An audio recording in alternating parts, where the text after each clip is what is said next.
आज आपको बताएंगे पाकिस्तान की तारीख के सबसे बड़े डिफॉल्ट की कहानी कि कैसे एक कंपनी जिसके एक शेयर की कीमत 29 जून 2018 को 313 रुपए थी और महज 3 साल के अरसे में ये कीमत गिरकर 9 रुपए से भी कम हो गई। दीवान ग्रुप के दिवालिया होने से भी बड़ी कहानी। अब तक की पाकिस्तान की तारीख का सबसे बड़ा बैंक डिफॉल्ट दीवान ग्रुप ने 2008 में किया था, जो कि 40 अरब रुपए से जायद का था। पाकिस्तान ऑयल मार्केटिंग की दूसरी बड़ी कंपनी हेस्कॉल को 60 अरब रुपए से जायद का डिफॉल्ट और इससे जुड़े अहम किरदारों का आपको बताएंगे कि कैसे एक कंपनी जिसका 2018 में रेवेन्यू 274 अरब रुपए था, वो कंपनी जिसके सालाना रेवेन्यू में 30% से जायद का इजाफा हो रहा था, कैसे आज इसको डिफॉल्ट का सामना है। हैरत की बात यह है कि 2016 में जिस कंपनी के फी शेयर पर कमाई 9.5 रुपए थी, वो मंफी 130 रुपए हो गई। नाजरीन, हेस्कॉल का कयाम 2001 में बतौर प्राइवेट लिमिटेड कंपनी हुआ। शुरू ही में हेस्कॉल ऑयल मार्केटिंग कंपनियों में एक नुमाया मकाम हासिल करने में कामयाब हो गई। 2005 में हुकूमत वक्त की जानिब से हेस्कॉल को fuel oil, high speed diesel, gasoline और दीगर पेट्रोलियम मसनूआत की खरीदो फरोख्त के लिए लाइसेंस का इजरा कर दिया गया। 2007 में हेस्कॉल को अनलिस्टेड पब्लिक कंपनी में बदल दिया गया और 2014 में हेस्कॉल को पाकिस्तान स्टॉक एक्सचेंज में रजिस्टर्ड करवाया गया। 21 जून 2021 को हेस्कॉल के सेक्रेटरी की जानिब से पाकिस्तान स्टॉक एक्सचेंज को एक खत लिखा गया और इस खत में हेस्कॉल के auditor general firm Mrs grant Thornton के ऑडिटर अंजुम रहमान के मुस्ताफी होने से आगाह किया गया। इस खत में हेस्कॉल के सेक्रेटरी की जानिब से यह भी बताया गया कि कंपनी अपने माली मामलात में बेज़ाब्तगियों और बदउनवानी के हवाले से एक मुखबर यानी कि विसल ब्लोअर की खबर पर तहकीकात भी कर रही है। हेस्कॉल के ऑडिटर अंजुम रहमान ने जो इस्तीफा दिया, इसकी वजह यह थी कि उन्होंने कंपनी में माली बेज़ाब्तगियों, बदउनवानी और झूठी सेल्स की निशानदेही की। सेल्स के हवाले से कंपनी पुराने अदाद-ओ-शुमार जाहिर कर रही थी। कंपनी की सालाना माली रिपोर्ट्स में वाज़ेह तौर पे देखा जा सकता है कि 2018 में कंपनी की सेल्स 274 अरब रुपए से कम होकर 2019 में सिर्फ 179 अरब रुपए रह गई। लेकिन 2018 के मुकाबले में 2019 में हेस्कॉल के इनलैंड फ्राइट रिसीवेबल्स 2.79 अरब रुपए से बढ़कर 3.64 अरब रुपए हो गए। ये एक पब्लिक लिस्टेड कंपनी है जिसमें हजारों की तादाद में रिटेल की सतह के शेयर होल्डर्स हैं। कंपनी की जानिब से इनको धोखा दिया गया। धोखा देने वालों में मुबैना तौर पर कंपनी की साबका मैनेजमेंट और अहम share holder Dutch company Whitehall Dubai शामिल है, जो कि दुनिया की सबसे बड़ी तेल की ताजिर कंपनी है। इसके अलावा मुमताज हसन खान, हेस्कॉल के फाउंडर चेयरमैन, सलीम भट्ट, हेस्कॉल के पहले CFO, मरकजी मुल्जिम, और अली अंसारी, हेस्कॉल के पहले CFO शामिल हैं। हेस्कॉल के अपनी रिपोर्ट्स के मुताबिक 2018 में फाउंडर चेयरमैन मुमताज हसन खान के पास कंपनी के 18.84% शेयर्स थे, लेकिन 2019 की रिपोर्ट के मुताबिक इन शेयर्स की तादाद कम होकर 17.84% हो गई। हेस्कॉल के फाउंडर चेयरमैन मुमताज हसन खान जाती जमानत के एवज मुख्तलिफ बैंकों और मालियाती इदारों से कर्जे भी लेते रहे। फर्स्ट वुमेन बैंक से 6 करोड़ रुपए, नेशनल बैंक ऑफ पाकिस्तान से 3 कर्जों की मद में कुल 1.21 अरब रुपए, बैंकों के अलावा दीगर मालियाती इदारों जिनमें पाक चाइना इन्वेस्टमेंट कंपनी लिमिटेड से 66 करोड़ रुपए से जायद रकम कर्ज की सूरत में हासिल की। पाक ओमान कंपनी लिमिटेड से भी करोड़ों रुपए कर्ज की मद में हासिल किए गए। इस सारी कहानी के एक और अहम किरदार सलीम भट्ट है, जो कि हेस्कॉल के पहले CEO और सारे मामले में मुबैना तौर पर मरकजी मुल्जिम की हैसियत रखते हैं। हेस्कॉल की माली रिपोर्ट बराए 2019 के मुताबिक सलीम भट्ट भी कंपनी के शेयर होल्डर हैं और 4,39,000 शेयर्स के मालिक हैं। सलीम भट्ट की वजह से हेस्कॉल को $23 लाख से जायद का नुकसान बर्दाश्त करना पड़ा। हेस्कॉल और मीना एनर्जी DMCC के मुकदमे में क्वींस बेंच के जज जस्टिस माइल्स ने सलीम भट्ट को झूठा करार दिया और सलीम भट्ट के झूठ बोलने के बायस मीना एनर्जी के खिलाफ हेस्कॉल की दरख्वास्त को मुस्तरद करते हुए $23,75,000 की अदायगी का कहा।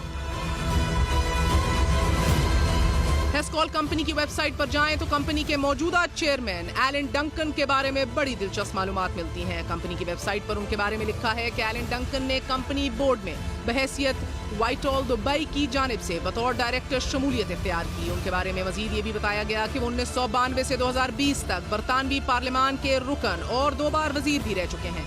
उनकी प्रोफाइल में एक और भी इंकशाफ किया गया कि गल्फ वॉर के दौरान एलन डंकन पाकिस्तान को रिफाइंड पेट्रोल मुहैया करते थे। यहाँ आपको याद करवाना जरूरी है कि ये वही डील थी कि जिसके बायस 1994 में पाकिस्तान का एक पावर स्टेशन खराब हो गया था। लाहौर और कराची को कई घंटों तक बिजली की फराहमी मुकम्मल मुअत्तल रही थी। गार्डियन के आर्टिकल के मुताबिक इस वाक़े के बाद इस सारे मामले की जब तहकीकात की गई तो पता चला कि एलन डंकन ने जो तेल पाकिस्तान को मुहैया किया वो खराब था और इसमें रेत शामिल थी। इराक और कुवैत की जंग के दौरान कुवैत के तेल के कुओं पर इराक के हमले की वजह से काफी तेल रेगिस्तान और समंदर में जाया हो गया था। एलन डंकन, जो कि उस वक्त ब्रिटिश व्हाइटहॉल के नुमाइंदे के तौर पर पाकिस्तान के मामलात देख रहे थे, उन्होंने तेल खरीद कर पाकिस्तान को बेच दिया और पाकिस्तान को तकरीबन 100 मिलियन पाउंड का नुकसान उठाना पड़ा। एलन डंकन ने तमाम इल्जामात की तरदीद की। बादशाह हुकूमत पाकिस्तान ने इस इंक्वायरी को बंद कर दिया। नाज़रीन, हेस्कॉल के तकरीबन 60 अरब रुपए के डिफॉल्ट से मुतासर होने वाले बैंकों में कमोवेश 14 बैंक शामिल हैं, लेकिन जिस बैंक को इस डिफॉल्ट की वजह से सबसे ज्यादा नुकसान बर्दाश्त करना पड़ेगा वो नेशनल बैंक ऑफ पाकिस्तान है, जिसको 18 अरब रुपए का नुकसान होगा। इसके अलावा दीगर बैंकों में हबीब मेट्रो को 6 अरब रुपए का नुकसान, HBL को 5 अरब रुपए का नुकसान, मीजान बैंक को 4 से 5 अरब रुपए का नुकसान, बैंक अल-फलाह को 4 अरब रुपए का नुकसान, अस्करी बैंक को 4 अरब रुपए का नुकसान, सिंध बैंक को 2 अरब रुपए का नुकसान, जबकि DIB को भी 1.5 अरब रुपए का नुकसान बर्दाश्त करना पड़ेगा। नेशनल बैंक ऑफ पाकिस्तान के हवाले से दिलचस्प बात यह है कि 2013-14 में नेशनल बैंक के हेस्कॉल को दिए गए कर्ज की मालियत फकत 50 करोड़ रुपए थी, लेकिन मिस रीमा अतर, जिनको कॉर्पोरेट बैंकिंग हेड के तौर पर तैनात किया गया, उनकी तैनाती के बाद कर्ज की ये रकम 50 करोड़ रुपए से बढ़कर 18 अरब रुपए तक पहुंच गई, यानी कि 30% एक्सपोजर फकत एक कंपनी में नेशनल बैंक ऑफ पाकिस्तान की तरफ से लिया गया। सवाल अब यहाँ पैदा होता है कि नेशनल बैंक ने हेस्कॉल को इतना ज्यादा कर्ज क्यों मुहैया किया? नेशनल बैंक के बोर्ड और मैनेजमेंट क्या कर रहे थे? क्रेडिट अप्रूवल चेन क्या कर रही थी? हेस्कॉल के डिफॉल्ट की सूरत में नेशनल बैंक को 18 अरब रुपए का नुकसान बर्दाश्त करना पड़ेगा। बैंक की बुक से ये रकम खत्म कर दी जाएगी। वो बैंक जो पाकिस्तान के लोगों का है, इसका जवाबदेह कौन होगा?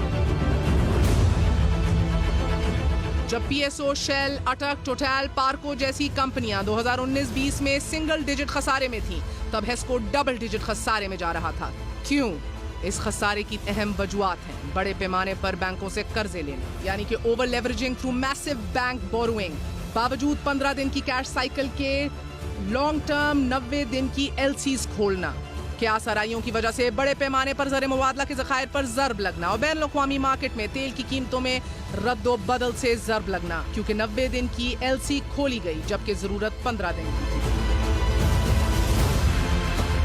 ये तमाम वजूहात मैनेजमेंट और अहम स्पॉन्सर्स की बदनीयती, गफलत, गैर जिम्मेदाराना रवैये को जाहिर करती हैं।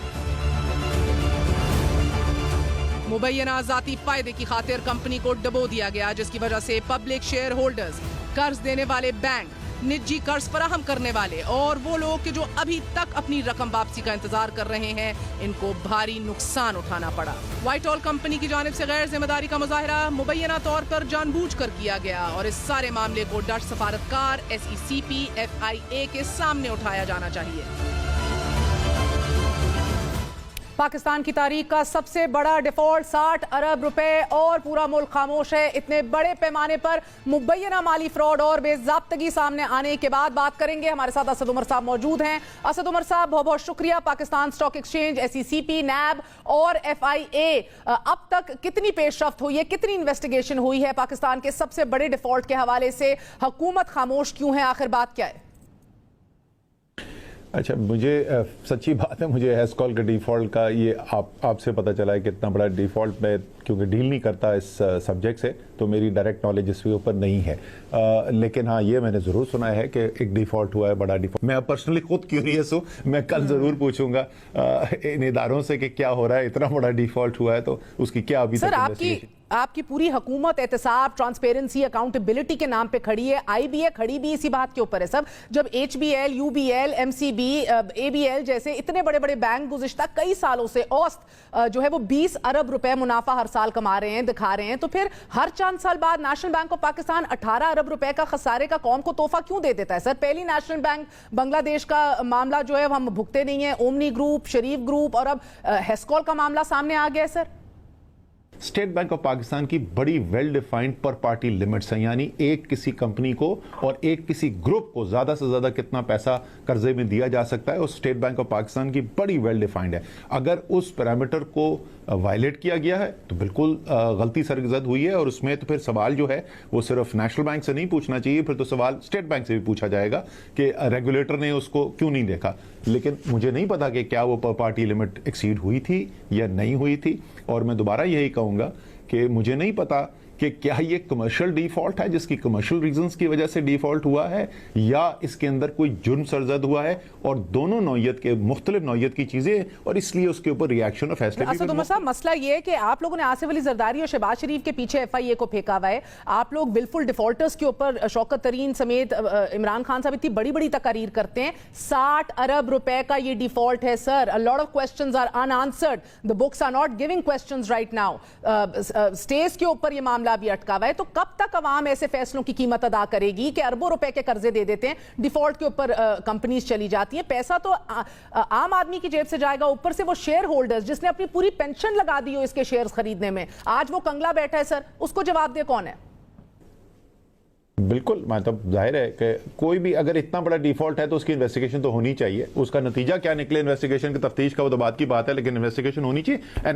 और मुझे यकीन है खास तौर पे सिक्योरिटी एंड एक्सचेंज कमीशन वाले नाराज ना हो जाए, लेकिन स्टेट बैंक पे मुझे और ज्यादा कॉन्फिडेंस है। स्टेट बैंक बहुत एक अच्छा रेगुलेटर है, बहुत शुक्रिया असद उमर साहब। नाज़रीन, कल असेंबली में वजीर खजाना शौकत तरीन ने बजट तकरीर में यह कहा था कि वो ऐसे लोगों को, विलफुल डिफॉल्टर्स को खुद गिरफ्तार करेंगे। बहरहाल अब देखना यह है कि हुकूमत कब हरकत में आती है, इस सारे मामले की साफ और शफाफ तहकीकात कब करती है, सारे घिनौने खेल में शामिल किरदारों को कब तक कैफरे किरदार तक पहुंचाती है। ये पाकिस्तान की तारीख का सबसे बड़ा डिफॉल्ट है एज वी स्पीक। आज के लिए इजाजत दीजिए। I'll see you all on Monday. Good night. Allah Hafiz.